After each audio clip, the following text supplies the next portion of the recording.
उपदेश है। लेकिन ये अज्ञानी क्या करता है, पूरी बात को नहीं समझता।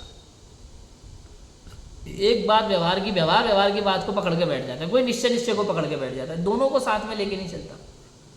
कोई निश्चय को पकड़ के बैठ जाता है तो कहता है नहीं, अंदर में कसायों का अभाव जरूरी है, बाह्य व्रत संयम का तो कोई मतलब ही नहीं है, लेना देना ही नहीं है, तो वो करता ही नहीं है और अपने आप को मोक्ष मार्गी मानता है। समझ में आया? कोई कहता है नहीं, बाह्य व्रत संयम आदि को मोक्ष मार्ग लिखा ना शास्त्रों में, तो आत्मा से कोई मतलब नहीं है, तो ये निश्चयवासी व्यवहाराभासी। और जो दोनों को मानने को तैयार है वो उभयाभासी। समझ में आया? अपेक्षा समझे बिना वो उभयाभासी मिथ्या दृष्टि है। क्लियर है कि नहीं? लेकिन एक बात का ध्यान रखना भैया, पैकेट के बिना माल की कोई कीमत नहीं है और माल के बिना पैकेट की कोई कीमत नहीं है। समझ में आया? अगर आप बाजार से केला खरीदने जाओगे राजू भाई, तो बिना छिलके का केला खरीद के लाओगे क्या आप? कौन से गंदे हाथों से कैसे छुएगा वो, उसको खा पाओगे आप?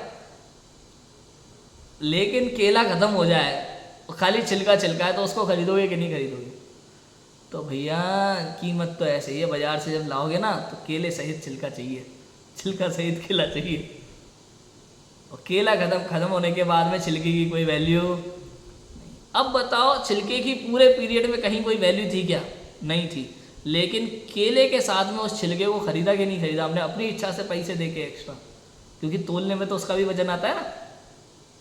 तो ऐसा ही है, अंदर में वीतराग भाव है तो बाह्य में शारीरिक क्रिया, जो महाव्रत आदि देह की क्रिया है, सबका महत्व दिखाई देता है, लेकिन वास्तव में उसका कोई महत्व नहीं है। ये कहना चाह रहे हैं आप।